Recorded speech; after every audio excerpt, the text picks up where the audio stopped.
To the US, the Senate has voted to proceed with the second impeachment trial of former President Donald Trump, declaring it to be constitutional.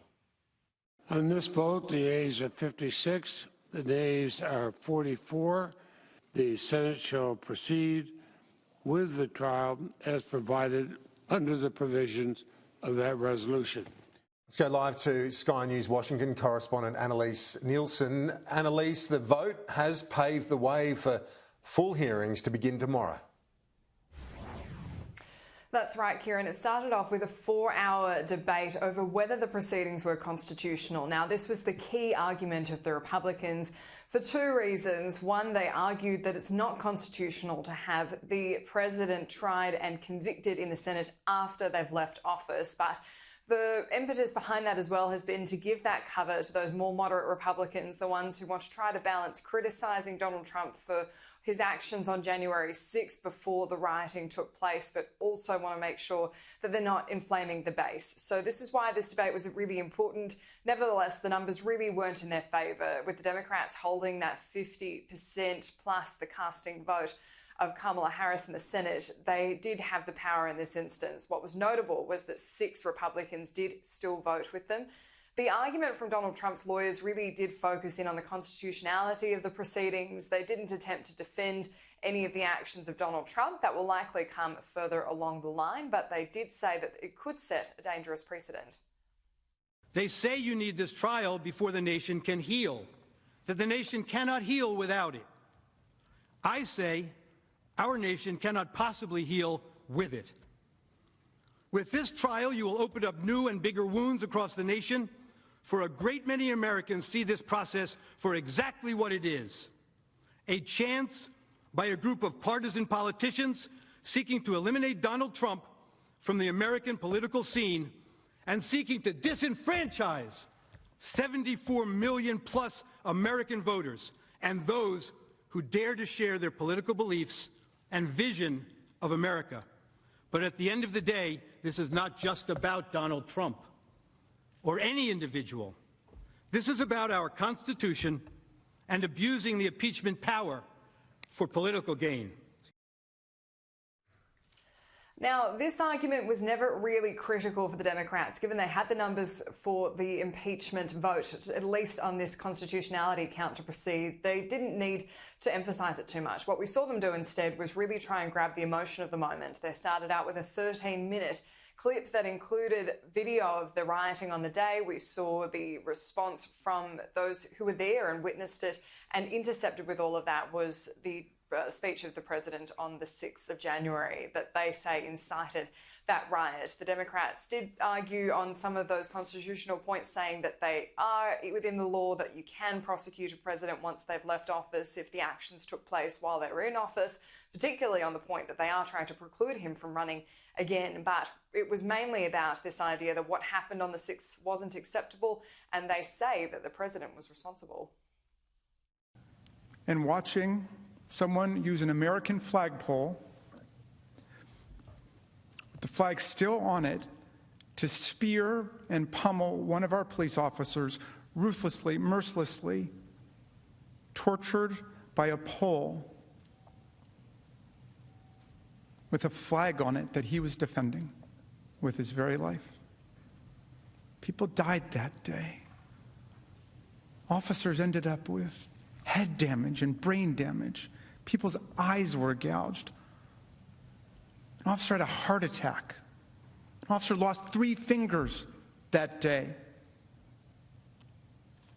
2 officers have taken their own lives. Senators, this cannot be our future. So, Annelise, talk us through how this proceeds from here. Where to? Looks like it's going to be a very short trial. It seems to be the interests of both the political parties to get this done, over and done with.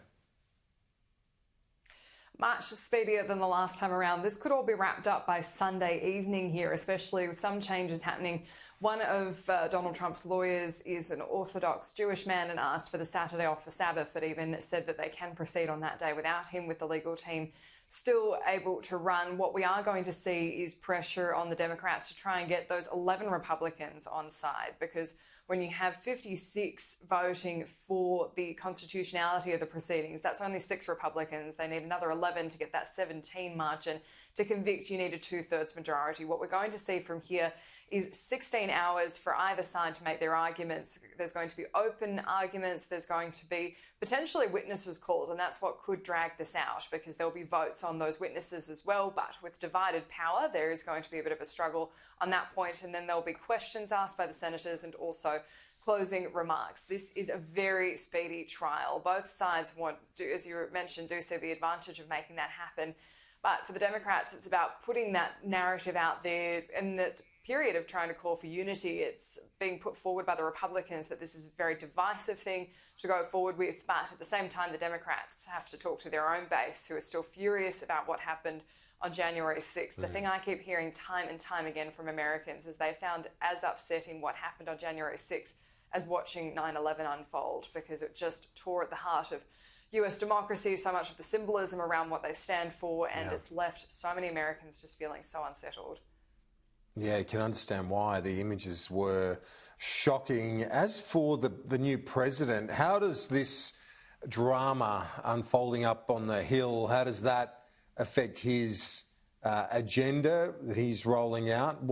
What's his response likely to be? He's been under a lot of pressure in these few weeks because he's been trying to roll out a number of policy promises. They're dealing with dual crises of the coronavirus pandemic. It's tipped over 460,000 US citizens have passed away with the disease.